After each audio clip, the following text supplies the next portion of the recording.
What's up, guys? Off-road adventure riders here. Today we got a install on a RZR 570. We're going to be doing some EPI primary and secondary clutch springs. Here's the part number if y'all are wondering. We got this guy, and then we got this one. This is your secondary, and that's your primary. Here's what we're working on today. It's the RZR 570. For those of you idiots who don't know, that's where your clutch is. We'll be back in a minute. In my neck of the woods, my neck of the woods, my neck of the woods.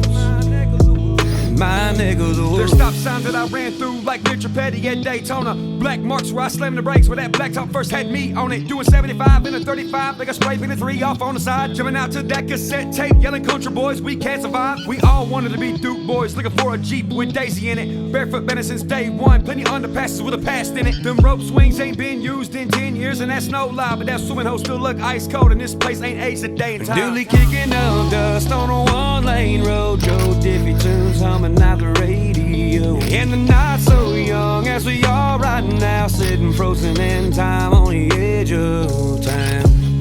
The water tower says the same thing.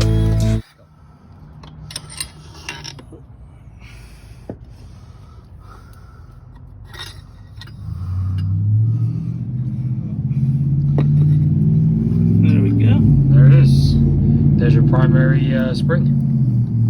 We'll grab the new one.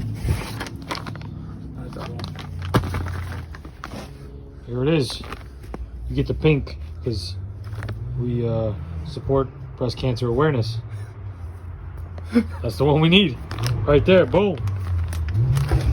So, like we said before, here's your primary clutch. Spring sits in here like this. We're gonna pull this one out. We're gonna take your new one.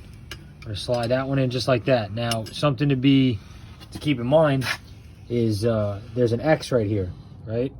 You guys can probably see that. There's an X on this cover. You're gonna want those two to be facing each other. You're not gonna want it to be facing a different direction. So keep that in mind when you're putting it back on. But first, we're gonna go ahead and clean this out because you can see all this dirt and clutch belt dust or whatever you want to call it. So we're gonna clean that all out first, and then we'll get back with you. All right, so it's all cleaned off now. We're gonna go ahead and put this plate back on. As you saw before, the X lines up with the X. Just go ahead and put these 6 bolts back in, and then your main center bolt, zip them all down.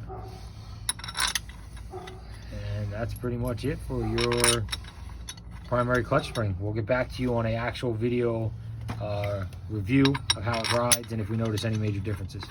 All right, now we're on to our secondary. So it's one center bolt. It's a 15 millimeter to pull it out from the center. Then you just work the secondary clutch off. I'm just trying to get the belt out of the way actually right now. All right. Boom. I just want to point out again that on this, there's an X. And on this housing, there's going to be an X. So when you put these back together, X's facing X's. So after you take off these hex heads, this plate is going to come up. The cup is going to come up, and the spring is going to be right there. So keep those together. This is your secondary clutch. This is your secondary clutch spring. This one, I'll show you where this one goes. You want to take this one, you want to throw it in the trash. You want to move on. Boom, EPI. All right, so secondary clutch is back in. Remember, the X is lined up with the other X on the backing of the secondary clutch. And we're going to go ahead and send this guy in. And that's it. And then you put all your 10 millimeters back in. Make sure your CVT housing is nice and tight, watertight. And that's about it. And go send it.